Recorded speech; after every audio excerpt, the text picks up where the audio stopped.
Cities.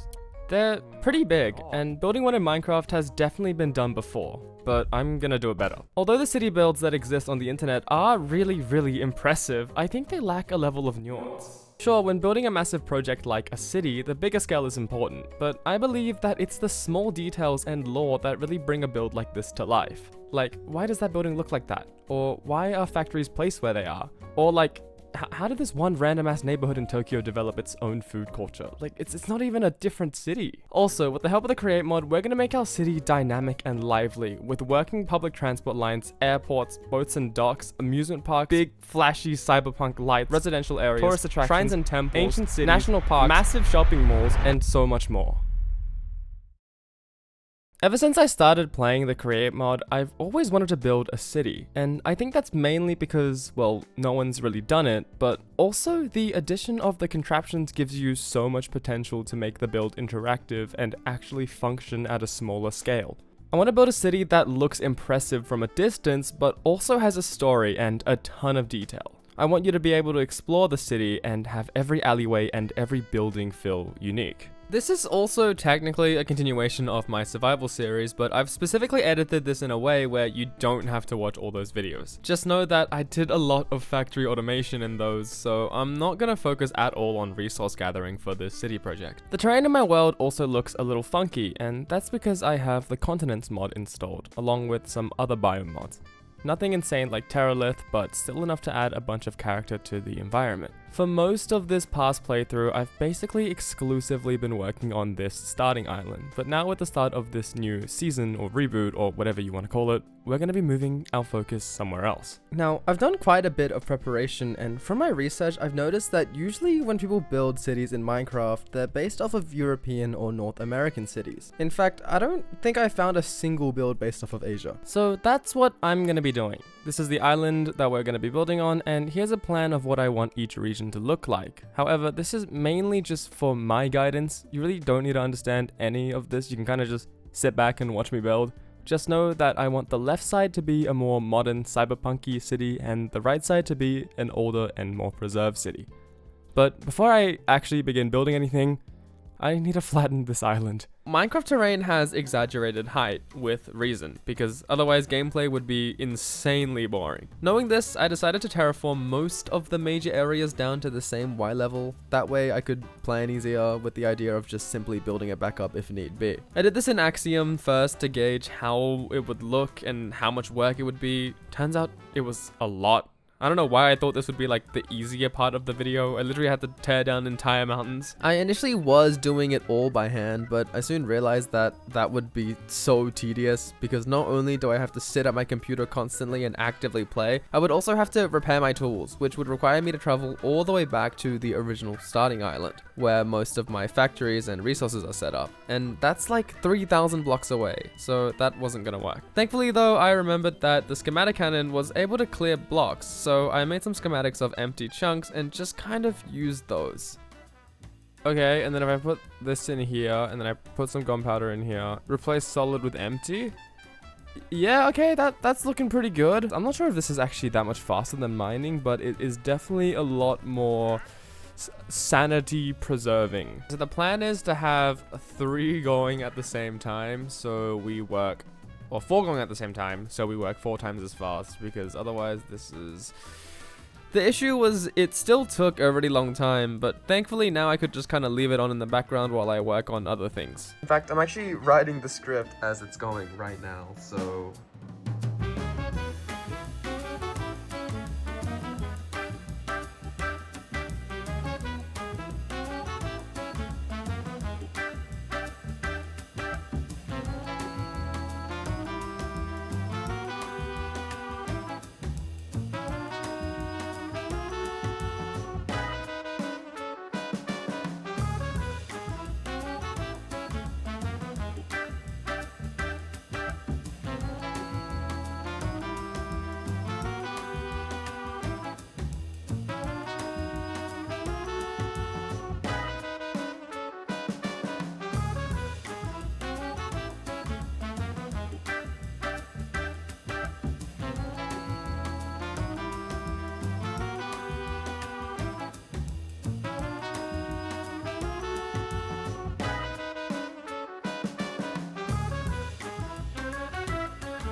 Terraforming is definitely where the bulk of my time went this episode. This is like, at a point, this is what I was doing all day, every day, and if I wasn't at my computer, it was on running Minecraft. So I have these puzzle things, these metal puzzle things that my friend bought me for Christmas. We're gonna see if I can solve all of these first, or if this mountain gets deleted first. Ah, well that one was easy. That's two, okay. I'm assuming they get harder. Okay, I'm taking a break from this one. Ah, yes.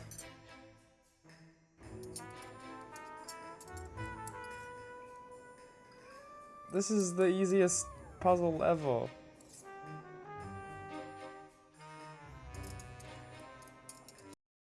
I did it. I finished it all, I took them all apart. Took me 52 minutes. And the mountain looks just about the same as it did when we first started. So I don't know why I thought this was gonna be close. This is a massive fail.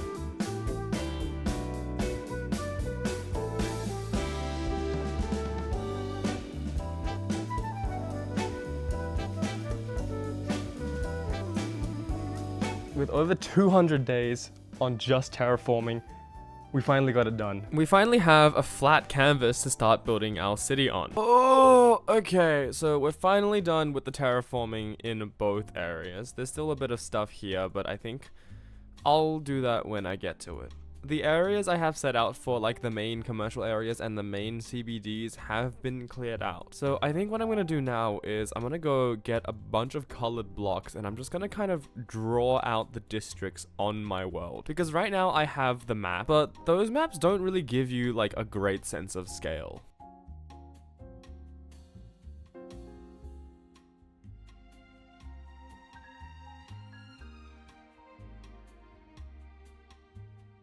I think after building out the district lines in the actual game, I was a little more reassured by the size. When I first began this project, I was scared that I wasn't even going to be able to fit everything that I wanted to on the island. You'll notice here that I mainly just trace out the CBD area and then a tiny bit of the commercial area just for a bit of guidance.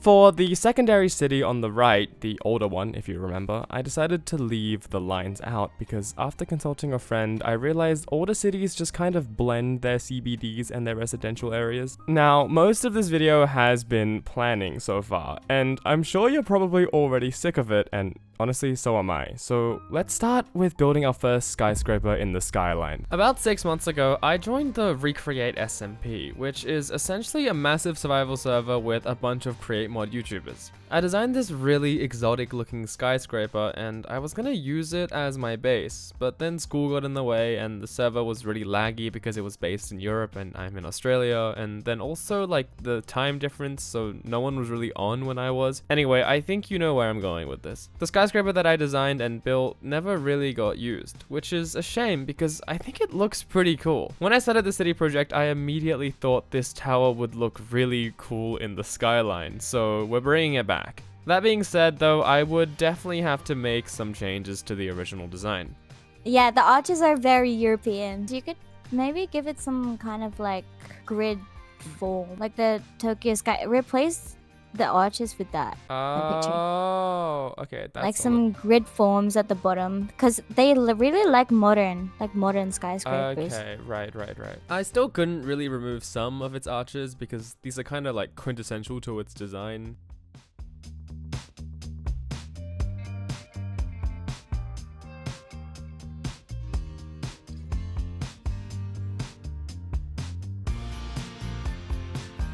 With Tids Tower touched up, all that was left to do was actually building it. And thankfully, I conveniently had all the farms I needed for this project.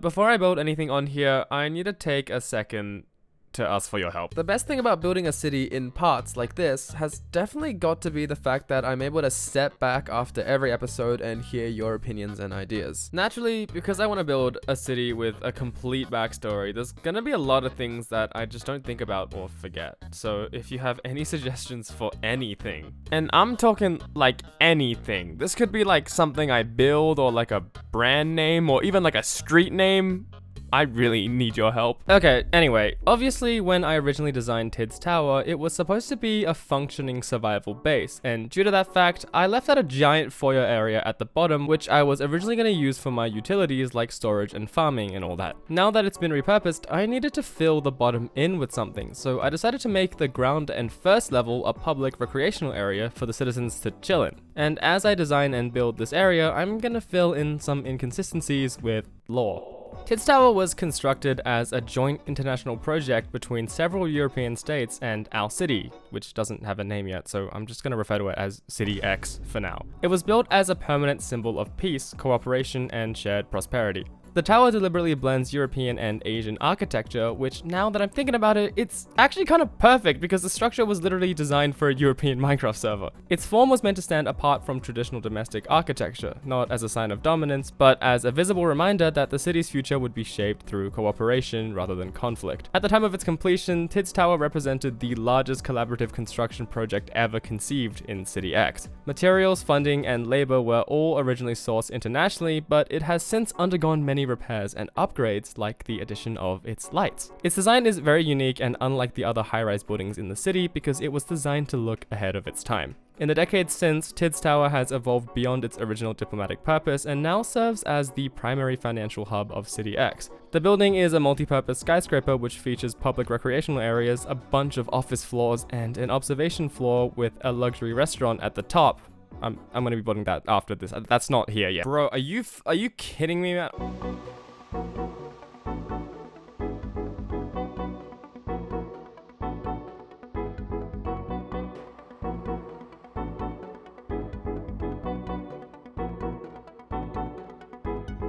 Okay, so a few things. First of all, the interior here is not completely done. I want to fill these sides with a cafe and also a little gift shop. I think this foyer area kind of resembles like when you go to a museum and before you actually go into the exhibits, there's this little like open area and it usually has a cafe and a gift shop and a bunch of seating. That's kind of what I'm going for here. So I'm thinking cafe on this side, gift shop on this side, and then just a bunch of seating because, you know, you can never have too much seating in a big city. People gotta rest from being locked in all the time. And then if we come up to the second story, there's this little like outside resting area, but I still once again want to add a bunch of seating. I mean, this looks fine just by itself, but I think it would be nicer if I had a bit more texturing. And, you know, if I just put a bunch of seats here, that's kind of an easy way to texture. Before I get onto all of that though, I need to probably get an elevator up and going. So we're gonna go fetch a few water wheels and an elevator pulley and hopefully we can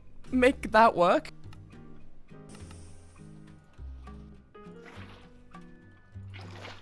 My god, okay. Okay, so here's what I'm envisioning, right? Water wheel like this, and then a gearbox connected to that, and then the elevator pulley like here. Well, now this is annoying because it's not center, but I think this is the best we can do. I'm also not entirely sure how much SU an elevator pulley requires, so we might have to extend this top. Damn, this is going to be the biggest elevator ever.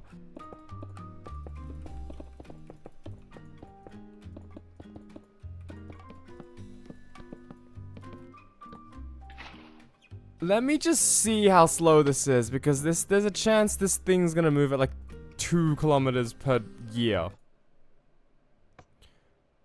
Oh, good God. Okay, this might not cut it. Gonna have to go get more bone blocks.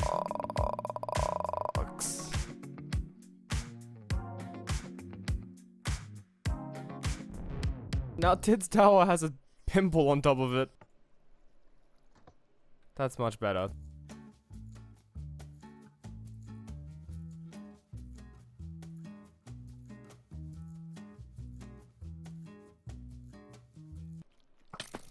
Oh my jeez. So in the future, all of these levels that are right now blank, they're gonna be filled with office floors. Obviously, not every building in this city is gonna have a full interior, but I want Tid's Tower to kind of be the exception. I'm not gonna complete the entire interior in this episode. I think what I'm gonna do is, when I cultivate the city more and, you know, come up with some new brands, I'm gonna come back to Tid's Tower and fill in the office buildings for the brands. That being said, we are not done with Tid's Tower today either. I think after seeing what I just dealt with, we're gonna need to do 2 things. 1, light up the floors a lot more. And 2, I'm gonna do something that I've never done in Minecraft before, and I'm gonna try to make a mob switch. A mob switch is basically an off-brand way to turn your world's difficulty to peaceful. Minecraft is hard-coded to stop spawning hostile mobs once the entity limit for that dimension has been reached. So this essentially means if you spawn a bunch of mobs in a loaded chunk to artificially reach this cap, no more natural spawns should occur. Okay, so for this to work, I'm gonna need an end portal, so we're gonna have to go back to our stronghold. I'm also a little concerned because the only video I found was this like niche-ass 4,000 view video, so I really hope it works. Oh, I broke the silverfish spawner.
God damn. It feels really, really lonely with the mob switch turned on.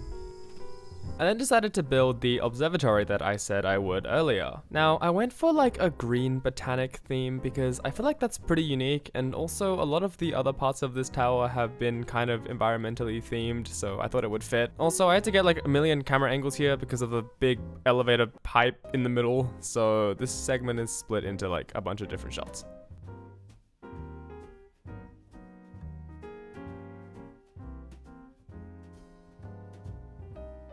I then realized if this existed in real life, there would be absolutely no way that it would be free, because then it would be full of people because everyone would go. So I had to quickly design a little ticket booth to place at the bottom.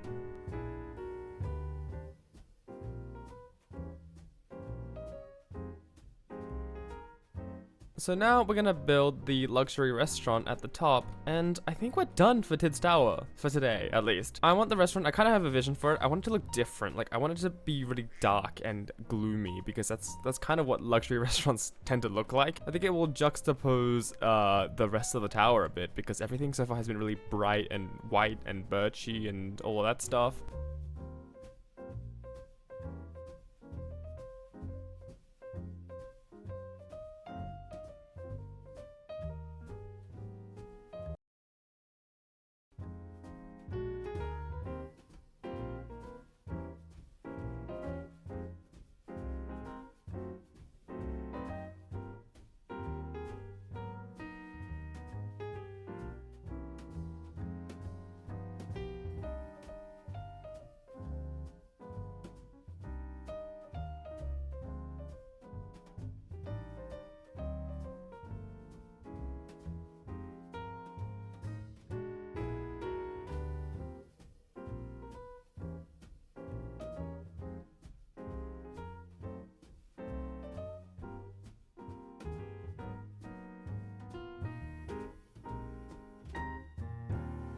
This weekend, the future rises above the city.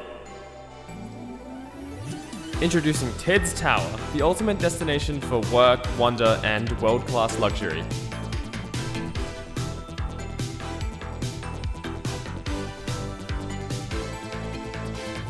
Step inside the public grand foyer, a stunning open space where the city comes alive.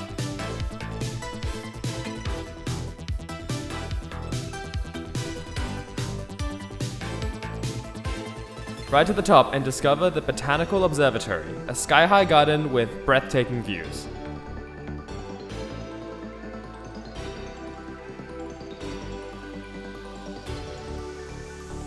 And when the sun goes down, experience fine dining like never before at the Luxury Skyline restaurant, where every table comes with a view.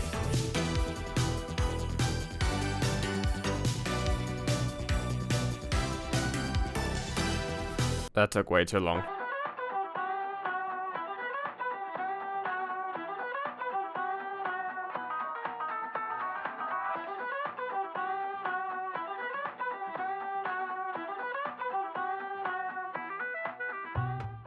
Every major cyberpunk city needs a massive mall. In modern areas, malls can act as a symbol of wealth and economic progress. This comes down to the fact that big luxurious shopping areas only really succeed when people have a disposable income. They are often used as tourist attractions and to compete with other cities.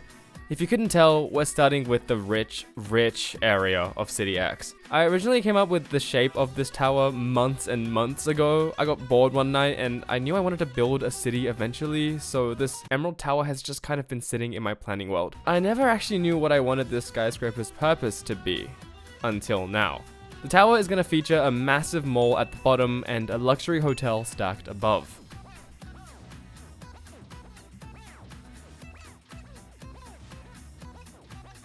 Okay, so I'm kind of thinking, I feel like we should have the Grand Plaza over here. I think I'm gonna plop it right here so it's kind of facing Tid's Tower. So we're gonna have, obviously this is another major skyscraper. We're not gonna have that many like super tall skyscrapers. This is one of them. So then we have Tid's Tower here. We have the Grand Plaza here. And that means this area in here, kind of in the middle and also to the left here. This is gonna be like the rich CBD area. I do want to play around with wealth disparity and how cities funnel a lot of their economy into their center. So you have really luxurious first world city centers, but then when you go out into the residential areas, it's a lot poorer and it's a lot more sketchy. Obviously, I'll go into more detail as I build those areas, or at least when I prepare to build those areas. Not the entire city is going to be this rich. Okay, now that I've said all that, I need to go gather the resources, and it's going to be like 2 seconds for you, but it's going to be a hell of a long time for me. I've been cutting my AFK sessions out because of, well, obvious reasons. They're incredibly boring, but I have learned a few ways to maximize the time I spend on recording and building, rather than waiting. I basically exclusively use a palette of blocks that have been automated or are easily crafted in bulk from the items that I automate. I have some quite efficient factories, so this process isn't too bad, but still know, while you're seeing this, and this, I'm mostly seeing this, and sometimes like this.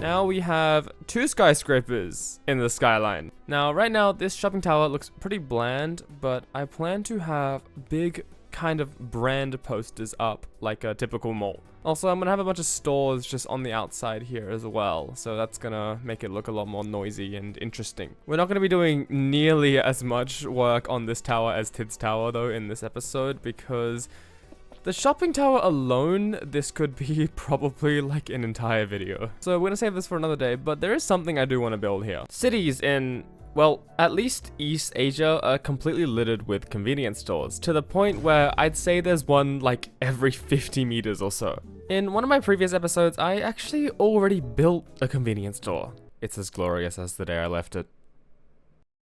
So now Quickie Mart is officially going international. In Japan, due to the abundance of convenience stores, these everyday shopping spaces actually often double as informal safe stations for women and children, designed to be used if they feel like they're being followed or stalked. Major chains work closely with local governments and police through programs that designate certain stores as places where anyone feeling threatened can seek immediate help. Staff are also usually trained to contact authorities, offer a secure place to wait, and assist lost or distressed individuals. The system works because convenience stores are often opened late into the night and are very brightly lit. That's not related to anything, I just thought it was a pretty fun fact. And to make this build more interesting, I think I'm gonna put up a bunch of these little convenience store posters that I find on the internet. I then basically just scrolled Pinterest for a bit until I had a collection of posters that I liked.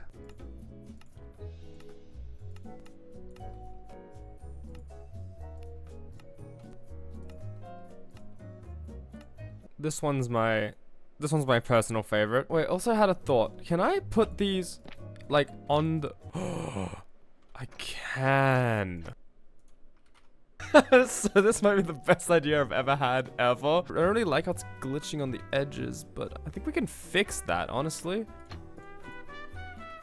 Oh yeah, easily. Right, okay, so this might be the best thing I've ever done. While so far I've been kind of improvising where I put my buildings, I kind of realized that this would become a nightmare for me in the long run. If I'm building an entire city, I should definitely go into it with more of a plan. So here I am just kind of drawing out everything in a duplicate world and roughly planning where I want to put certain buildings and other things. Now, I do acknowledge that this footage is a little hard to watch because it's very sped up, so I'm sorry for that. I'm basically just drawing out the roads in the central area. Now, after drawing all of these lines out, I actually realized that I don't have that much space in this area, so I really need to make the most of what I put here. I ended up stacking the right side you see here full of buildings and then having it lead up to this little promenade ocean area.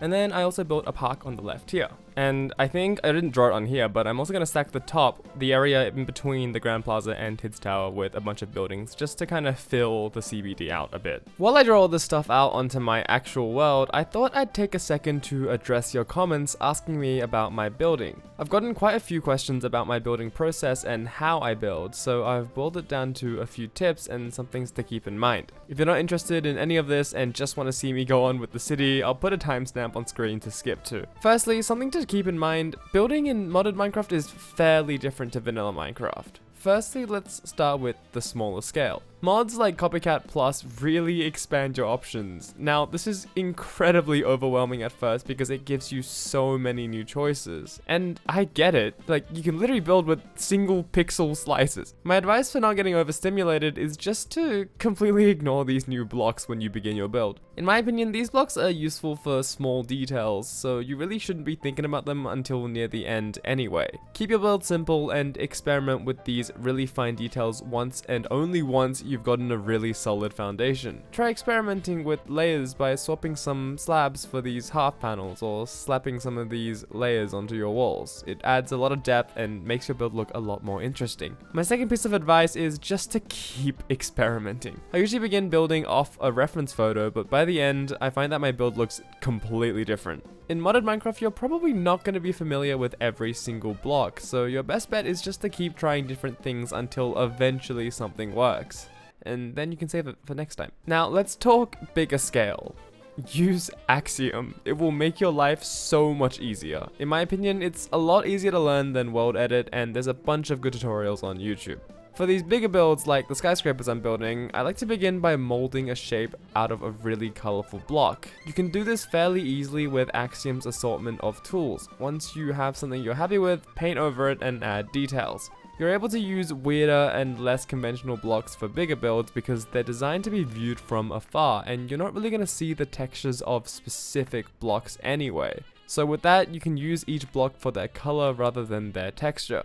A common problem I find when building like this is that a lot of the time you'll be left with quite a lot of dead space. Large, monotonous chunks that look pretty boring. Something like this is kind of inevitable when you're building at such a big scale. I mean, I usually just cover it with something, like anything is fine. And that's basically it. Axiom also has great gradient and color picking utilities, which helps a lot when overcoming the initial barrier of modded Minecraft adding so many more blocks.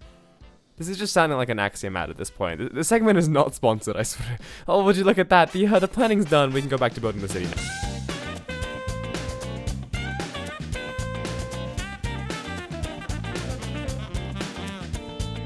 If you look at a photo of a popular major city, chances are it contains one of these things.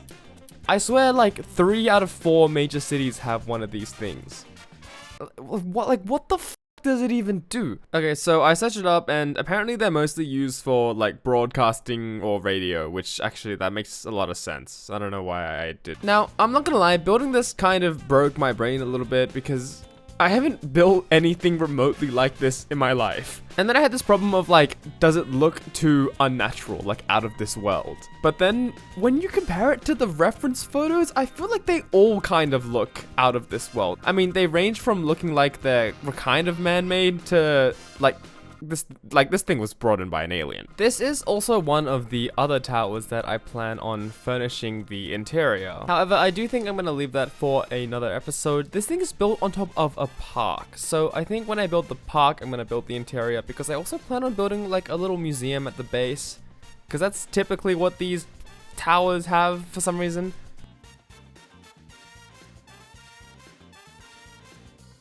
Oh, the skyline's looking pretty nice, but we still got more work to do. I want to build 4 more tall skyscrapers before the video ends, so yeah, I guess I should get on with that, shouldn't I?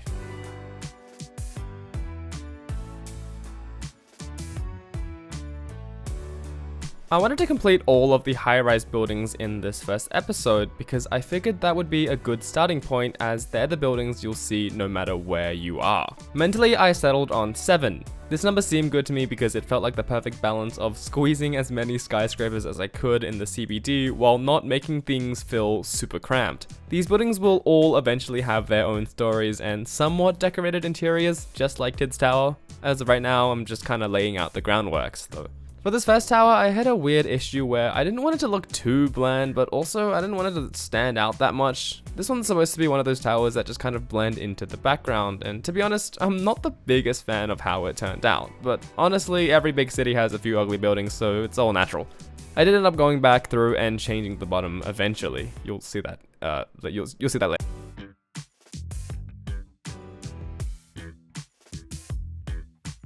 After I built the first tower, I immediately realized that unique looking towers makes the skyline more interesting to look at, so I definitely tried designing it better. I decided to start this one off building in 4 quadrants and then blending them all together, and honestly, I'm fairly happy with the end shape. This was also the first tower I built that was supposed to be diagonal. I'm actually quite a big fan of diagonal builds. I think when you're building a large scale project with a lot of buildings, they're actually quite essential to make your work look not monotonous and boring.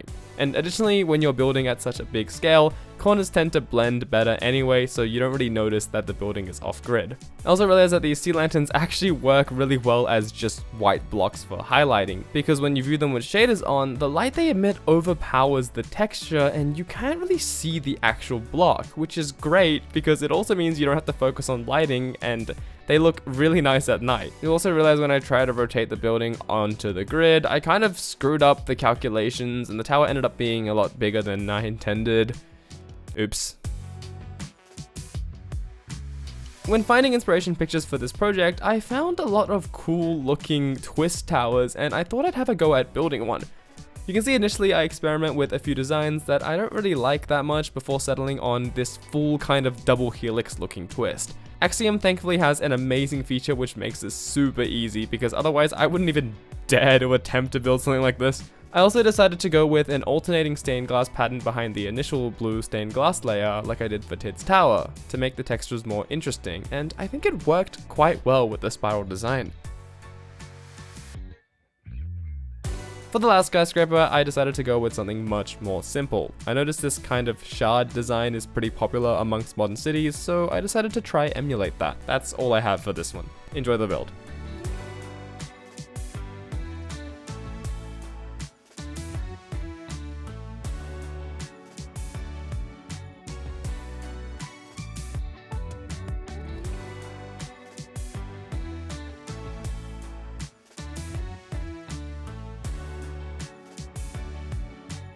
Now to build all this in survival.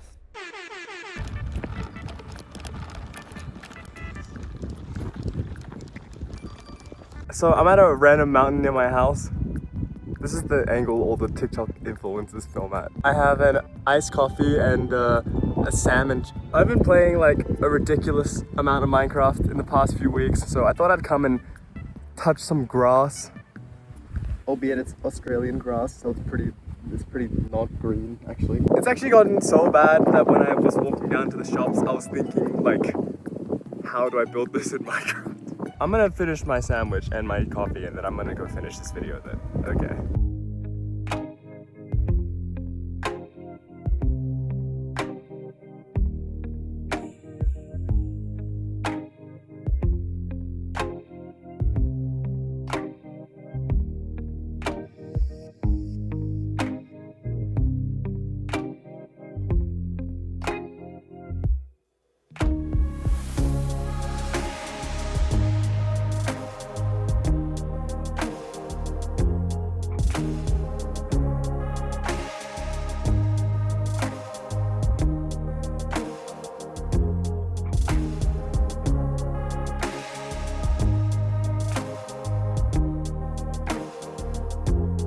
I ended up modifying the bottom section of Tower 4 to be more of this commercial tower.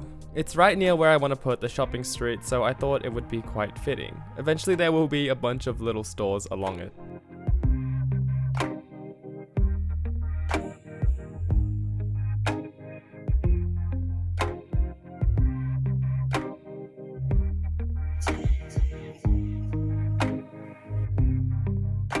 And that's the skyline complete. If you've reached this point, then congratulations, you've just claimed an OG ticket to a project that I'm probably gonna commit the next year or so of my life to.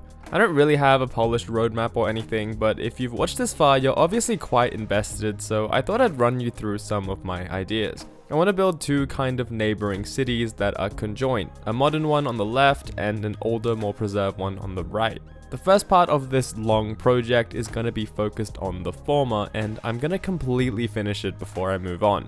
I'm taking inspiration from all over Asia, and I'll throw up some cities that I'm basing this project on. All of the builds you see on screen will be available on my Patreon, and my mod pack is available in the link in the description if you're interested. Finally, I want your input. This first video was meant to be quite experimental, and I want to see which part resonates with you the most. I want to hear your ideas, but also advice on how I should structure the next few videos. If you want more lore or building or logistics, let me know. It's gonna be a long series, so I want to make sure I'm making the best videos I can possibly make. Okay, bye bye.